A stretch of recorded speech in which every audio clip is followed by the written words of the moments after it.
वरुण बताइए अपनी research. Definitely Anil ji, तो रिसर्च है एमएमटीसी पे। ओके। और क्योंकि जो हमने सुबह खबर दी कि किस तरह से इसका विनिवेश जो है अब जल्दी हो सकता है, तो उसके बेसिस पे हमने रिसर्च की और ये जानने की कोशिश की कि एक्चुअली नीलाचल इस्पात का वैल्यू क्या है और इसकी एमएमटीसी में कितनी वैल्यू है और उसके चलते एमएमटीसी की फेयर वैल्यू क्या है।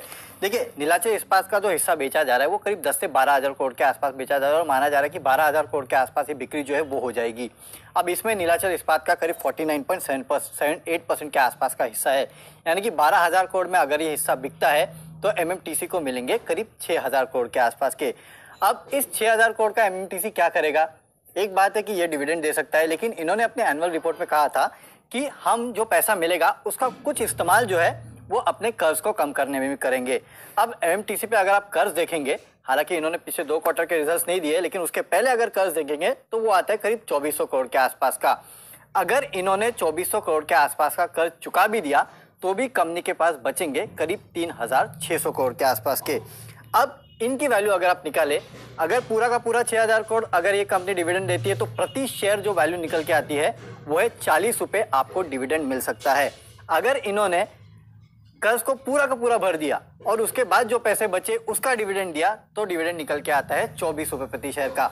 इस कंपनी की जो कुल सेल्स है वो करीब 26,000 करोड़ के आसपास की है। मार्केट कैप टू सेल्स अगर आप निकालेंगे मौजूदा मार्केट कैप के हिसाब से तो वो आता है करीब 0.3% के आसपास का। देखिए, डिस्काउंट सबको मिलता है, नो डाउट ये ट्रेडिंग कंपनी है, होल्डिंग कंपनी को भी डिस्काउंट मिलता है, लेकिन 70% के आसपास का डिस्काउंट किसी को नहीं मिलता जिस डिस्काउंट पे कंपनी ट्रेड कर रही है। और इससे भी बड़ी बात जो है, नीलाचल इस्पात जो है पिछले रिजल्ट्स निकाल के आप अगर देखेंगे तो लॉस मेकिंग है, जिसके कारण कंसोलिडेटेड बेसिस पे इस कंपनी का लॉस जो है वो बढ़ जाता है। अगर वो निकल जाता है तो जो लॉसेस है इस कंपनी के कंसोलिडेटेड बेसिस पे वो कम हो जाएंगे। जो डेट ये भरेंगे उसके चलते जो फाइनेंस कॉस्ट है वो भी कम हो जाएगा, उसके चलते कंपनी की जो ओवरऑल फाइनेंशियल्स है उसमें काफ़ी सुधार होगा। और अगर नीलाचल इस्पात को निकाल दे और केवल उसके बाद मार्केट कैप टू सेल्स निकाले तो वो करीब 0.06 टाइम्स के आसपास आता है, जो कि एकदम ही नेग्लिजिबल है।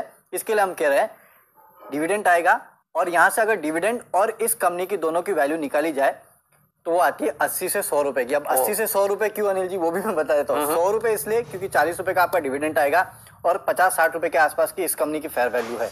और अगर आपने जो पैसा मिलने वाला है उसका आपने डेट पूरा भी भर दिया, जो कि होगा नहीं, बट हमने मैक्सिमम ले लिया है कि पूरा भर दिया, तो भी 24 रुपए डिविडेंड आएगा, तो 84 रुपीज की वैल्यू है। अगर जीरो डेट भी कर ले तब भी 24 रुपए तो डिविडेंड आएगा। जीरो डेट अगर आप कर लेते हो तो आपके फाइनेंशियल वैसे सुधर जाएंगे, तो आपकी वैल्यू वैसे ही बढ़ जाएगी। करेक्ट, क्या बात है। ये तो बहुत ही बेहतरीन इन्वेस्टमेंट ग्रेड स्टॉक बन सकता है उस लिहाज से अगर आप देखें तो। गजब का, बहुत ही। आप जो कह रहे थे री रेटिंग कैंडिडेट हो सकती है ये खबर, इसके लिए ये री रेटिंग कैंडिडेट। अनिल जी, हमने सबसे मिनिमम वैल्यू निकाली क्योंकि लॉस मेकिंग तो हमने पी पे नहीं निकाला, सबसे मिनिमम वैल्यू निकाली। जिस दिन ये प्रॉफिट में आएगा फिर आप पी देखोगे तो कितने का पी पे ट्रेड करेगा, 2-3। करेक्ट, तो अगर 2-3, हाँ ये भी पी मल्टीपल है। ओके, तो वैल्यू काफी, और सबसे बड़ी बात है वैल्यू अनलॉकिंग हो रही है। वैल्यू बहुत सारी कंपनियों में होती है, सालों साल दशकों तक रहती है, लेकिन जब तक वैल्यू अनलॉकिंग ना हो तब तक फिर कुछ हो नहीं पाता। तो ये एक स्टॉक है, इंटरेस्टिंग है। वैसे बंसल जी तो राय दे ही चुके हैं, एक बार जरा सुमित जी से इस पर राय ली जाए। सुमित जी, एमएमटीसी 57 रुपए के आसपास बड़ी वैल्यू वाला स्टॉक, बताएं सर चार्ट्स क्या कह रहे हैं। अनिल जी, ये स्टॉक में पोजीशंस होल्ड करें, हम तो ये स्टॉक को बहुत लोअर लेवल से कंटिन्यूसली रिकमेंड करते हुए आ रहे हैं। ये स्टॉक इमीडिएटली ऊपर में 60 रुपए का तो पहला टारगेट दिखाएगा।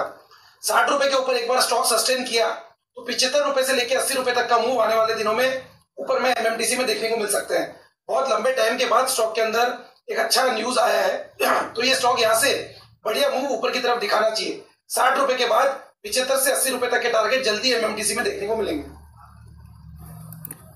ओके, तो ये है आपके लिए एमएमटीसी 75 और 80 के टारगेट्स की सुमित जी बात कर रहे हैं, बट फिलहाल 60 के करीब का लेवल आप रखिए नजर, इस पर एक्शन बनते हुए दिख रहा है। री रेटिंग कैंडिडेट बन सकते हैं और डीप वैल्यू इस कंपनी में अनलॉक होगी इस सेल के बाद।